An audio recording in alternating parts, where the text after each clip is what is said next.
Busy. Probably worn out. Kind of scrounging right now. We had a big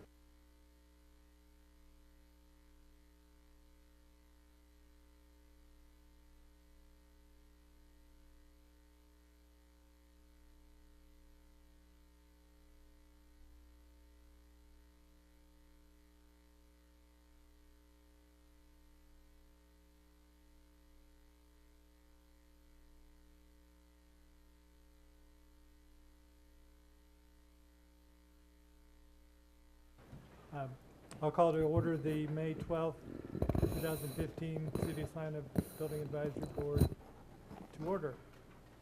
Are there any public comments from anybody that'd like to address the board on any topic not on our agenda today? Seeing none, we'll move to the approval of the minutes from the last meeting. They were in your packets. Any additions or corrections?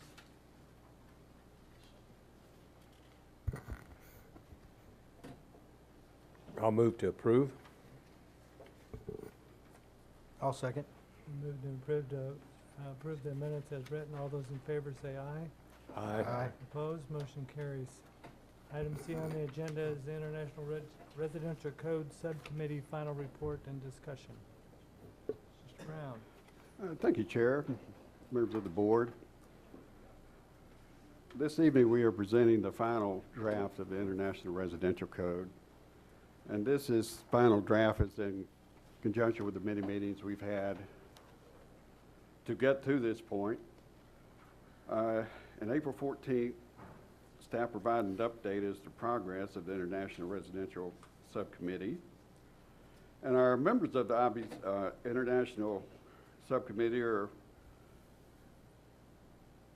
Mr. Frazier, Mr. Flory, Mr. Bixby, Mr. Ravenkamp, and Mr. White.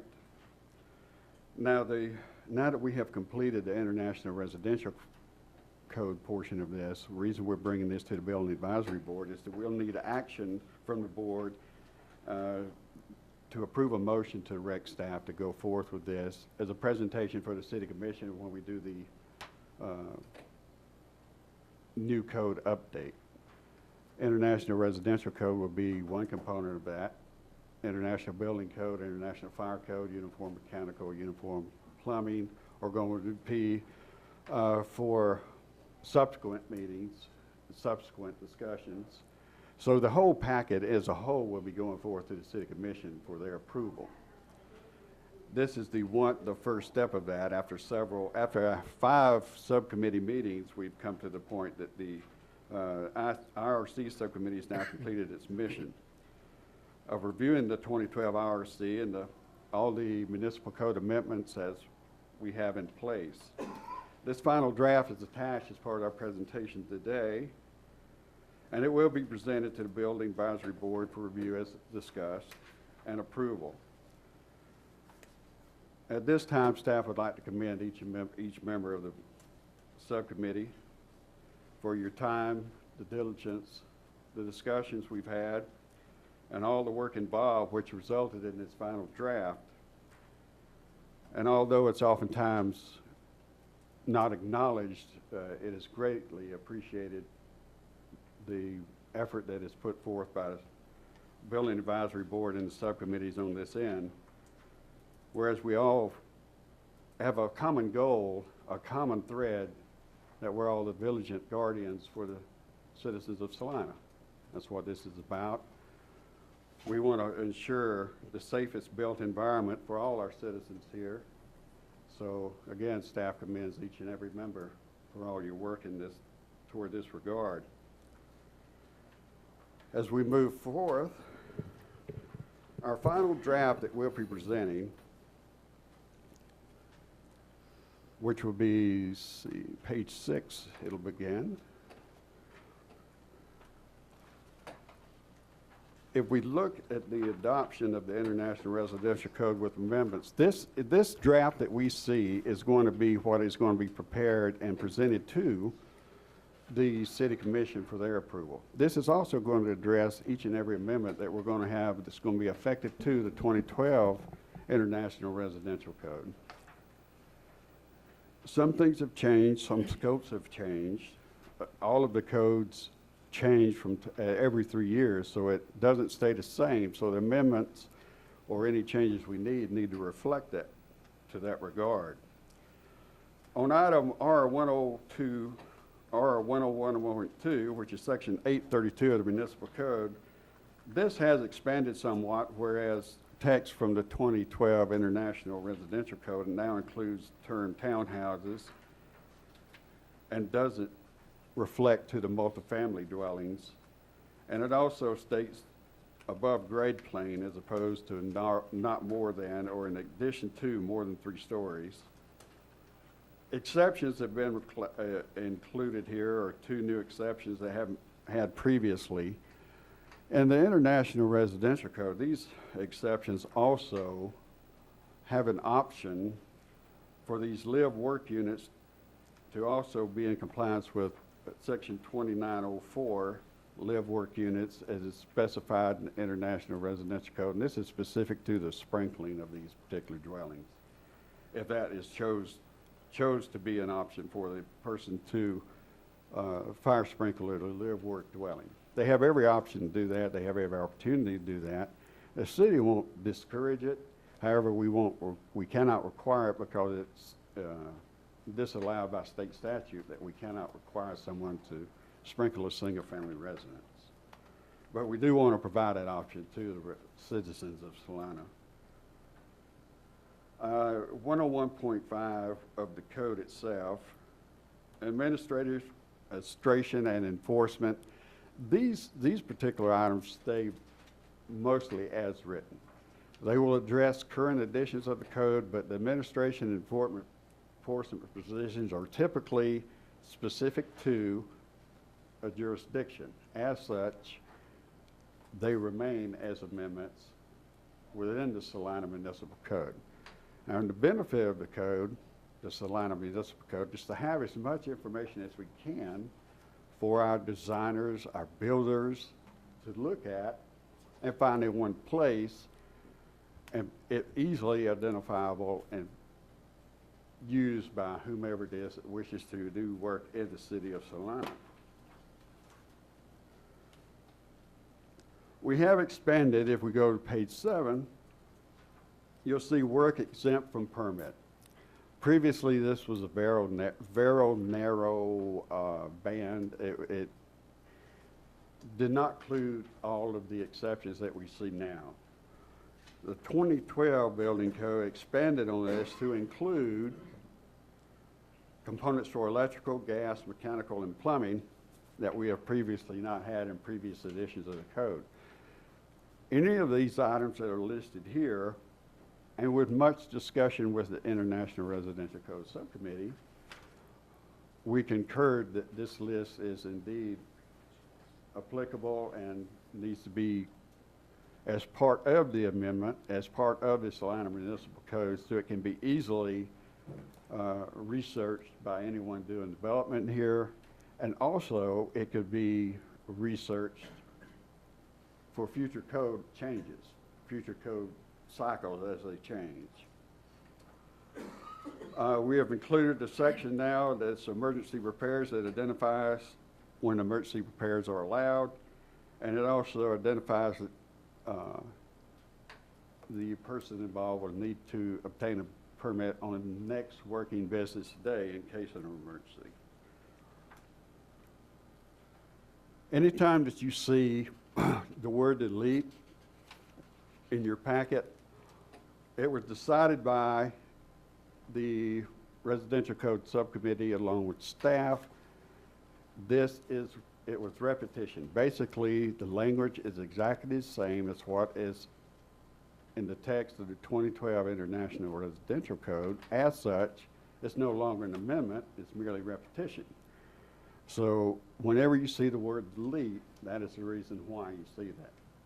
It's not an amendment, it's exactly as written in the 2012, therefore it's not an amendment. one of the keynote items we added on page 10, every jurisdiction, this is up to the jurisdiction to fill out this table. Each and every jurisdiction has certain geographic design criteria, certain climates for their specific regions. And all jurisdictions, it's their responsibility to fill out this table. Now, this table is included in section R301.2 of the International Residential Code. However, the table is never filled out. It never is not specific per jurisdiction. The building codes do not put that kind of specification in it. That is left up to jurisdiction to design to fill out this table applicable to their own climate, their own geographic region within the United States. So we have included this table along with the table for live loads, which is going to be applicable to the city of Salina. Now, this makes it very, very easy for our design professionals to come in and see, well, what is the live load? What is the frost depth? What elements do I need to design a single-family residence or a 1- and 2-family dwelling in the city of Salina and have the criteria that I need? So we have included the table now, which has previously not been included in an amendment or in the Salina Municipal Code. So much work and discussion went into this to establish this table as it's written, specific to our region, specific to anyone doing design and building in the city of Salina.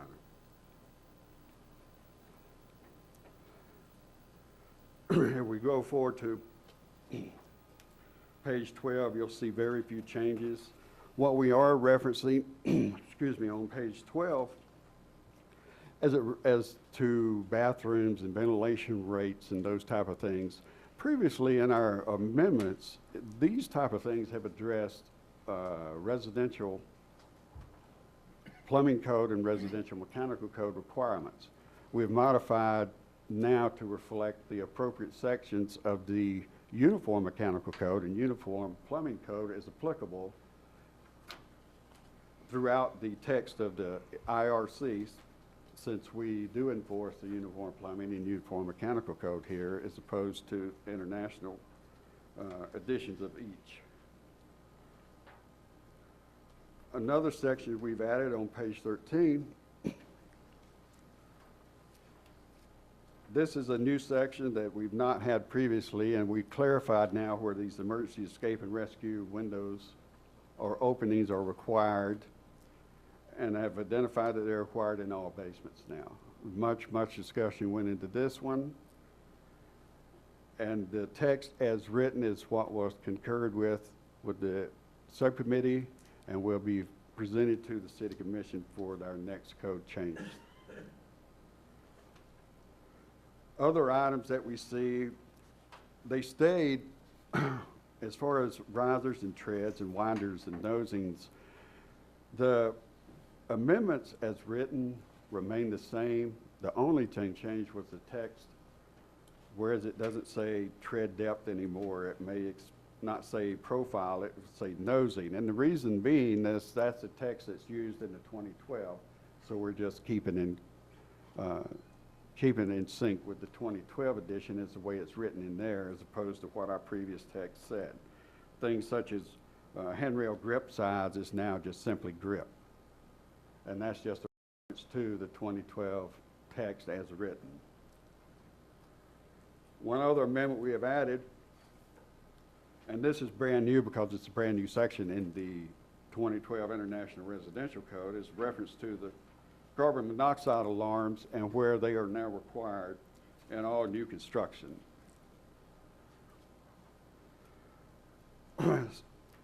Section 8-48, this has also been amended, and the reason this was done and why address numbers have became of critical concern with the fire departments more especially is that in previous editions of the code it was not clear between, say, the International Building Code, the International Fire Code, and other editions as to the specific size for the address numbers.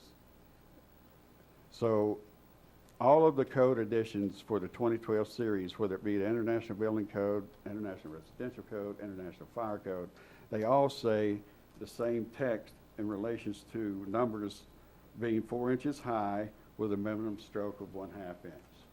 So basically, this puts everything or every code addition on the same information as far as the size of these address numbers. And this was specifically required and recommended by the fire departments throughout the nation. The next one is basically just, the reason it's deleted is the simple reason that it does not reflect the same sections.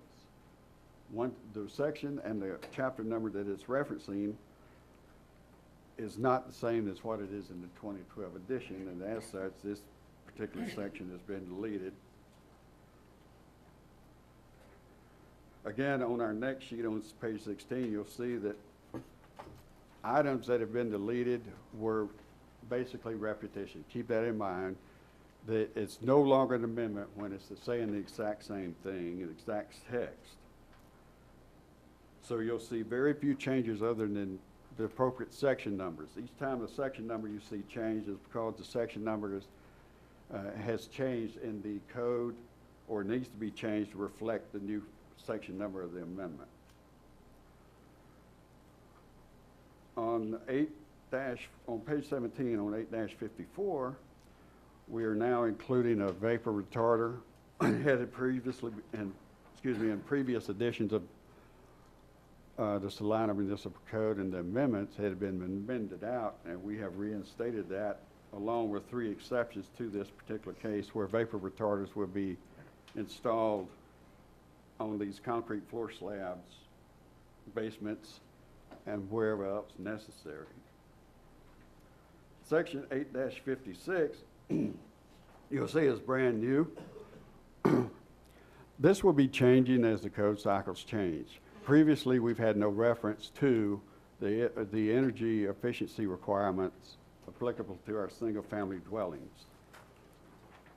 Many, many hours were spent in this regard to come up with this table to reflect the best conditions for the city of Salina as we are practicing, as we continue to practice our energy conservation measures.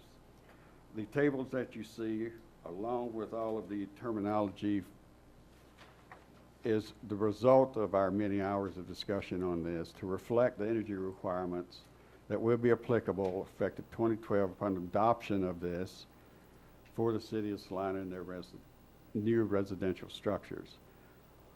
Many of these items that you see are a direct reflection of what we are currently practicing. And that was determined as such. The code, our amendments to the Energy Conservation Code are reflective of this. The reason we're putting this in as an amendment, as again, this will change. It will change in subsequent code cycles, and having these tables and having this information in now would make it easier for the code change, along with easily identifying for any of our design professionals what our installation requirements, what our energy requirements are in the city of Salina once this is adopted. Question. Yes, sir.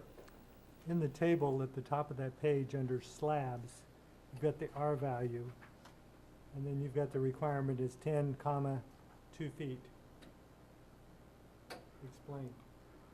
All right, that would, the R value there, that should be applicable to footnote D.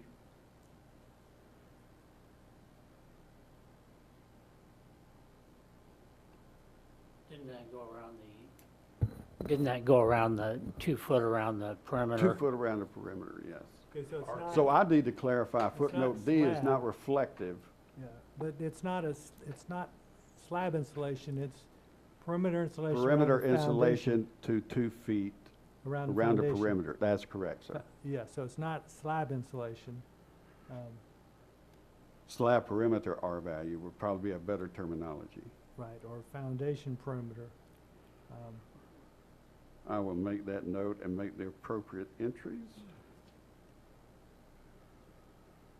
So it's an R10 and it extends down 2 feet around the perimeter.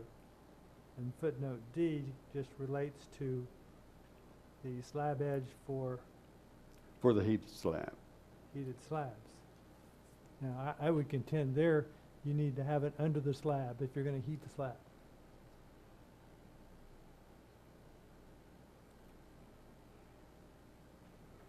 Then we can change that to, or before it goes forward, I'll make sure that is changed to foundation perimeter R value. And have footnote D clarify more so. Because you're gonna have the perimeter already covered by the table, and then footnote D would be the insulating value underneath the slab of a heated slab. Of a heated slab. Yeah. Correct. I'll make that clarification. Thank you.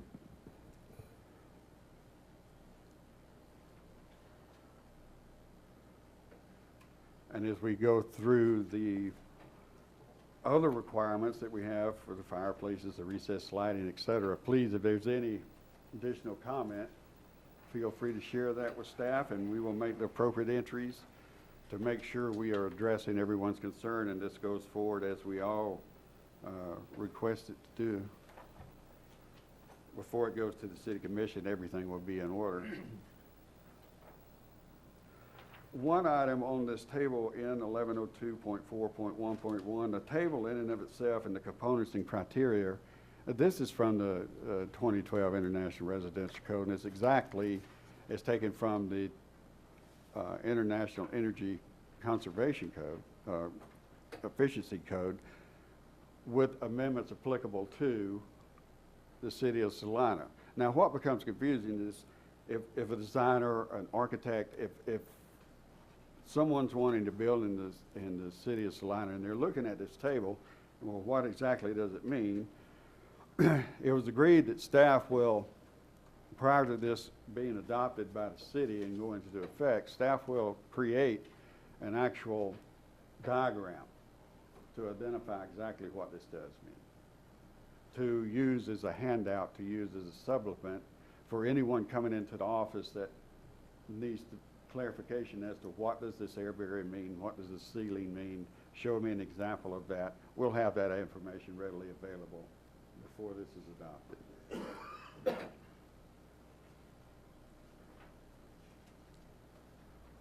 One item to note on 1103.2.2, page 20, where it is ceiling is now mandatory in the ceiling of the ducts.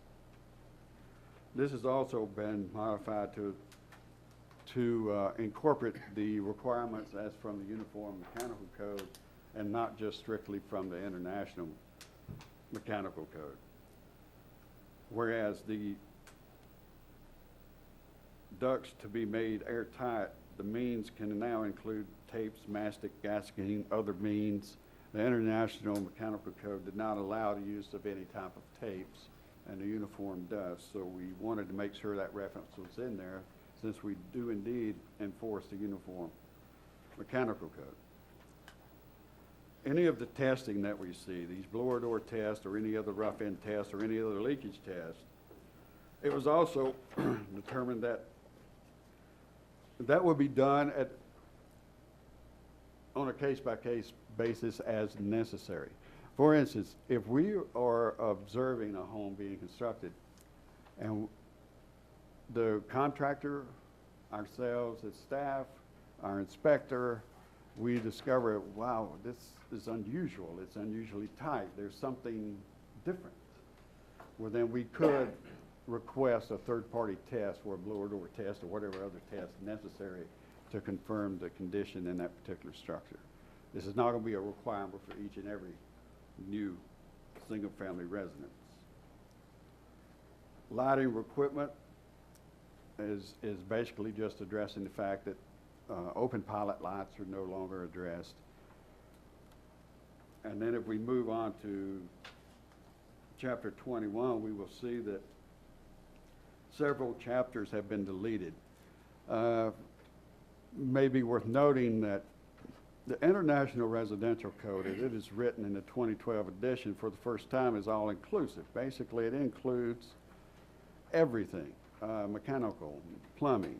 It included electrical. It included the building components. It included everything all-inclusive. So as such, some of these chapters need to be deleted and appropriate chapters referenced that we will be enforcing in the city of Salina. So for example, chapters 12 through 43 are going to be deleted in the International Residential Code, whereas the mechanical code requirements and our provisions for the city of Salina are the 2012, or will be the 2012 Uniform Mechanical Code, along with Chapter 8, Division 4 of the Salina Municipal Code as amended.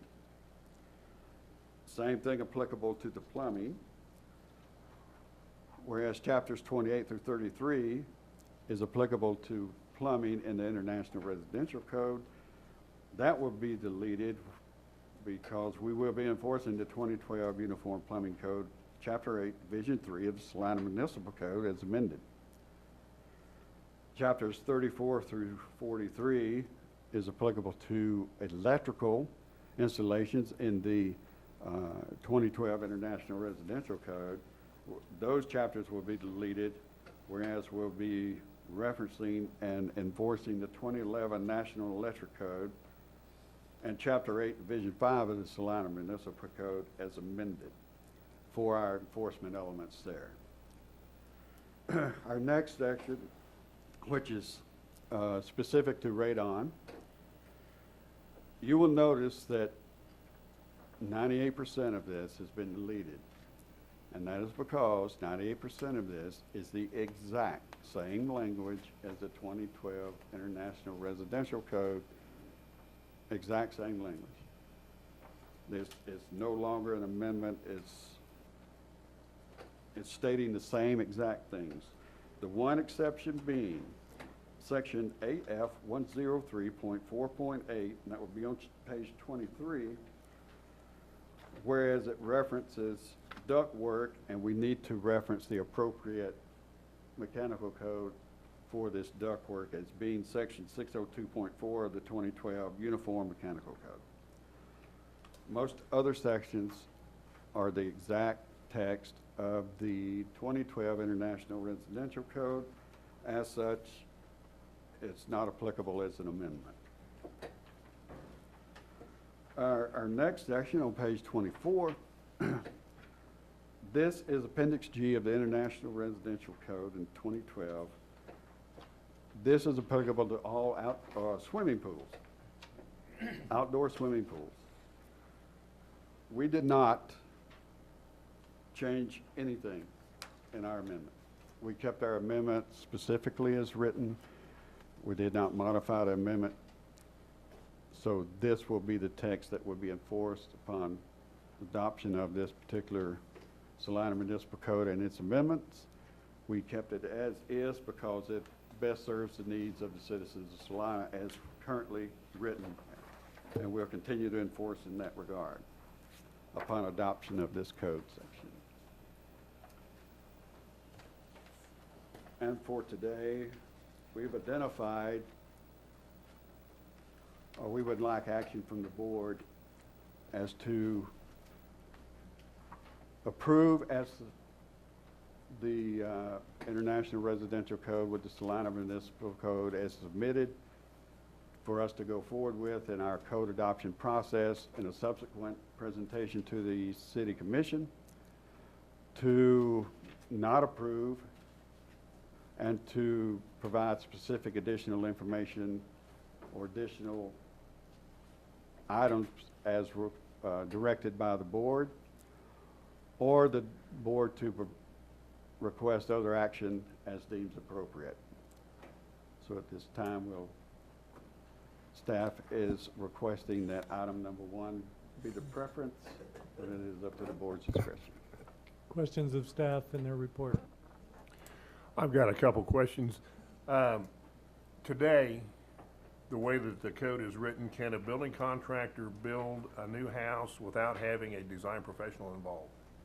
Yes. But after this is adopted, the design professionals have to fill out those tables. I mean, you said design professional several times. The design professional, say you, as a homeowner, want to build your house and you want to act as your own general contractor, these tables and everything that you see in place would also be beneficial to them. Acting as their own contractor, acting as their own designer, it would give them the information they need to build their home. Are you saying they have the expertise to fill these out? I thought you were saying a Right. design That- professional would need to fill these out. No.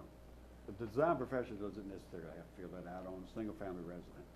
But the information is there for all to see, whether it's the homeowner, whether it's whomever is desiring to do their own structure, say they want to do an addition, and they're allowed to do that addition. What this is providing them is with the information they need. Well, what do I need to build to? What are the design criteria? What are the insulation requirements that I may need? And it provides that information to everyone. Well, just looking at this table, distributed loads, I wouldn't have a clue how to fill that out. I'm not a structural engineer. I mean, if I was designing my own house, I wouldn't have a clue. But what they're submitting to us, we will review. If they're saying they're Okay. using 2x10s, 12-foot lawns, Okay. spanning this, we're going to make sure that it's going to coincide with the live load, All right, the dead loads, that answers my the question. span tables that are provided in the International Residential Codes. The homeowner himself would not have to provide that information. Okay. But this information is there for their benefit along with everyone else's, so that we know that we have to support a 30-pound live load or 20-pound live load or whatever the case may be. Other questions? Yeah, Jim, I obviously I was involved in the subcommittee, but how do the home builders or a homeowner wanting to build their own, how do they receive those tables? I mean, what will trigger that for them for the loads and? When we go through the permit process, once all of our codes are adopted, once we have presented all of this to the city commission, they've made their decision, they've made their recommendations, and we choose to adopt. Once the codes go into effect, the new additions, we will have handouts available. We will have information available to the general public. We will have it on our website. We will have all of this information readily available to anyone coming in for this new design, for this new code, for the new amendments. It'll be easily accessible to each and every person that wants to reference that. And they're always welcome to call our office at any time for any clarifications. Okay, thank you. Is there any questions or comments from the public?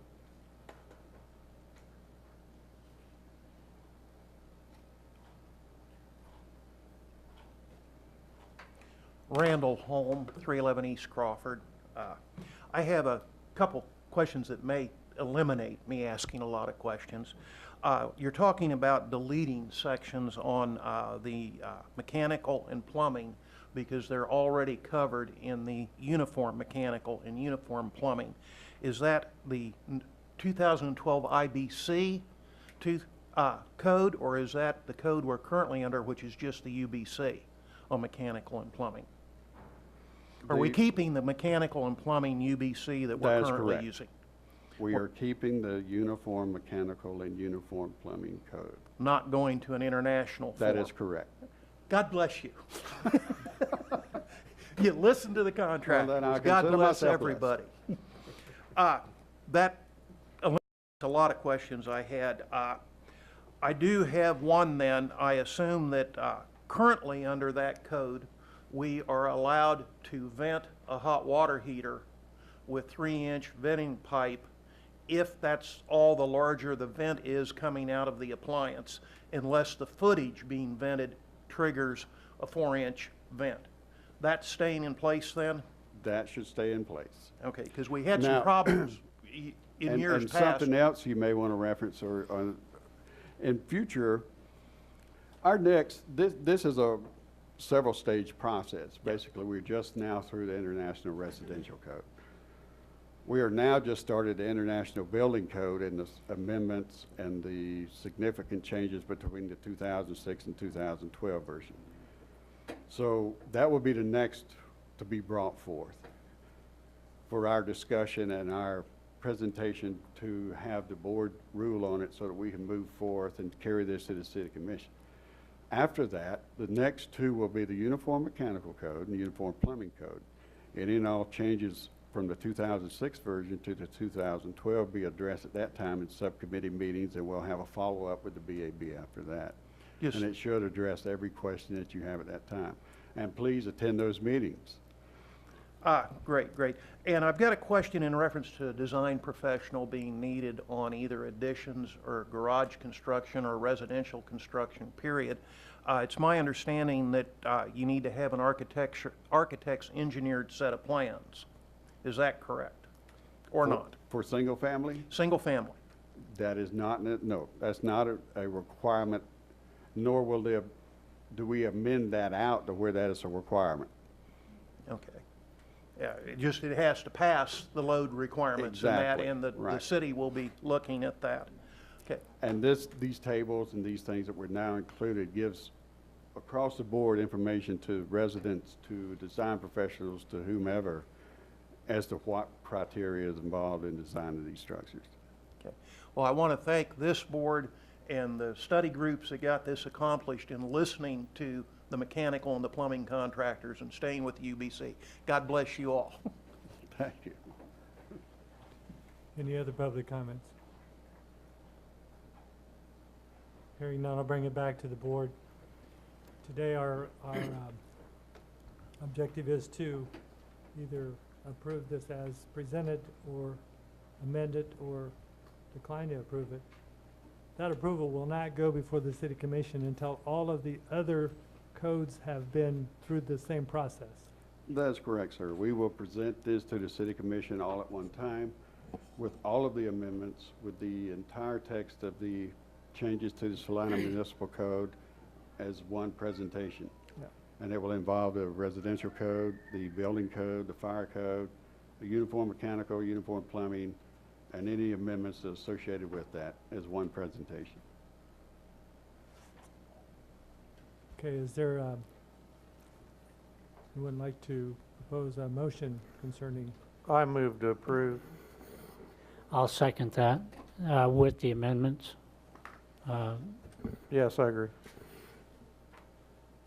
It's been moved and seconded to approve the report as presented by staff with the amendment concerning the foundation and slab installation. All those in favor say aye. Aye. Opposed? Motion carries. Thank you, everyone who's worked on this, and staff for a good report. Under item D on our agenda, other business and announcements. I'd like to again thank each member of the International Residential Code Subcommittee, all your diligent work, all your efforts, which makes this a success for all the citizens of Salina and our upcoming code change process to make sure we assure the safest built environment as possible for everyone here. Again, on our future agenda, we need to establish it, once we complete our International Building Code, which that subcommittee just had its first meeting today. Upon conclusion of that, we will need to establish other subcommittees to address the Uniform Mechanical Code, the Uniform Plumbing Code, and as we keep going forth, as said, we will complete this process and present it all at one time to the City Commission for their review and approval. Again, I thank each and every one of you for all your attention, hard work, and due diligence. And do we have any other other items that the board may be interested in as far as educational items or those type of things we could present at a future meeting? I think the only code you've missed on here is the electrical code. That will be coming forth as well. Okay. Figured it would. We have several subcommittee meetings, many, actually, quite a few subcommittee meetings forthcoming, so this is indeed a long process, but it is, again, to benefit each and every citizen here, so well worth the effort. And also, we have our 2 remaining openings for youth members, so if anyone if you know of anyone that would be a candidate or wish to be one, please let them know. Okay. And that's all we have today. Any other topics from the board? If not, we're adjourned. Thank you. Thank you. Thank you.